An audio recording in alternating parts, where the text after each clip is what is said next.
Let's see how we can push this more. Notice that Adam existed before his wife, and the reason why is so he can give direction and blueprint.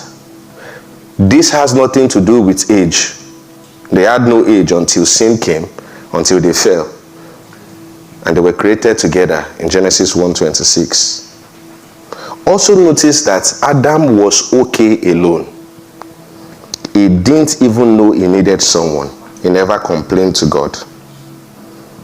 Also notice that the man that God said it is not good to be alone is the man in Genesis 2:19. Look at it. Look at that kind of man. Genesis 2:19.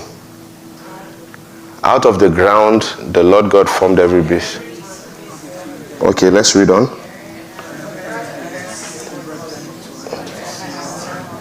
And whatever Adam called. Now, when you see that word, and brought them to Adam to see, that word see there is raw in the Hebrew, and it means to approve. What that means is when Adam called goat, goat, it was the mind of God that it is goat. So God looked at it, he said, I named it goat, approved. That's what I thought. The man that is not good to be alone is a man that can pick the mind of God. A man that cannot pick the mind of God should be alone. When God said it is not good for man to be alone, it's not talking about a man that is not led, that cannot pray. All this, my wife is the covering in my house. You are going to destroy the life of your children.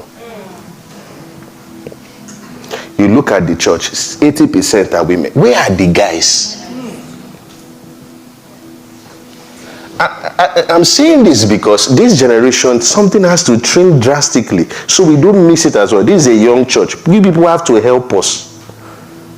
The reason why there are no men in this church is because the pastors of the older generation lost them.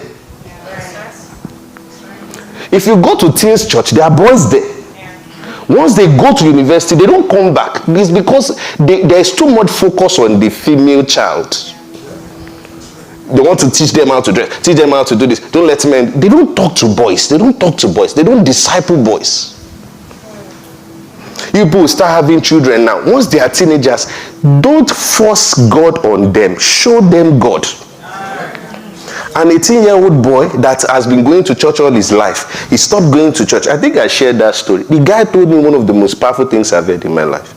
He said, PD, I finished preaching. He said, I think I'm understanding this Christian thing now. He said, my parents, they just preach every time. I used to come to church 5 times a week. The guy said this, 18-year-old boy. He said, I don't understand how freedom should be forced. I thought about that thing. He said, I don't understand how freedom should be forced.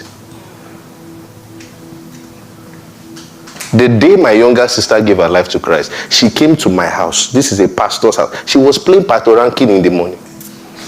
You know, Ricardo Banks.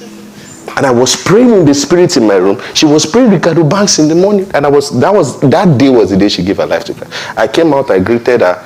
I didn't say, stop that music, this is my house. No. I saw the light they didn't give me.